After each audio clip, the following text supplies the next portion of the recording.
જોજ પોલીસે મીઠીબોર ચેકપોસ્ટ પાસેથી ચોરીની મોટરસાયકલ સાથે એક ઇસમને ઝડપી લીધો છે। આ અંગે પ્રાપ્ત થતી માહિતી પ્રમાણે છોટાઉદેપુર જિલ્લાના જોજ પોલીસ દ્વારા ભરૂચ જિલ્લાના અંકલેશ્વર ખાતેથી ચોરાયેલ મોટરસાયકલને આરોપી સાથે પકડી પોકેટોપ ગુજકોપ એપ્લિકેશનની મદદથી ગુનો ડિટેક્ટ કરી હતી।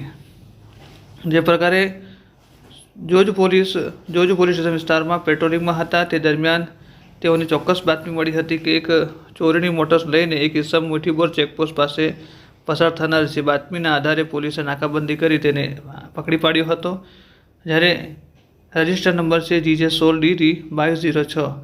પકડાયેલો ઇસમ ભૂરાભાઈ રાવજીભાઈ નાયકા, ડોરકવા, જિલ્લો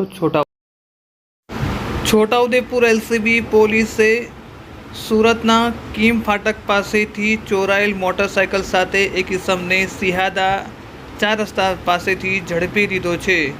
છોટાઉદેપુર એલસીબી પોલીસ પાનવડ વિસ્તારમાં પેટ્રોલિંગ કરી રહ્યા હતા તે દરમિયાન તેઓને બાતમી મળી હતી કે સુરત ગ્રામ્યના કિમ વિસ્તારમાં ચોરાયેલ મોટરસાયકલ સાથે એક ઇસમ સિહાદા 4 રસ્તા તરફ આવી રહ્યો છે। જે બાતમીના આધારે પોલીસે વોચ અને નાકાબંધી કરી હતી અને ત્યારબાદ આ ઇસમને ઝડપી લીધો હતો। પકડાયેલો ઇસમ મહેન્દ્રભાઈ નારસિંહભાઈ તોમર અલીરાજપુરનો હોવાનું સામે આવ્યું છે। પોલીસે તેની સામે ગુનો દાખલ કરી કાયદેસર કાર્યવાહી કરી હતી।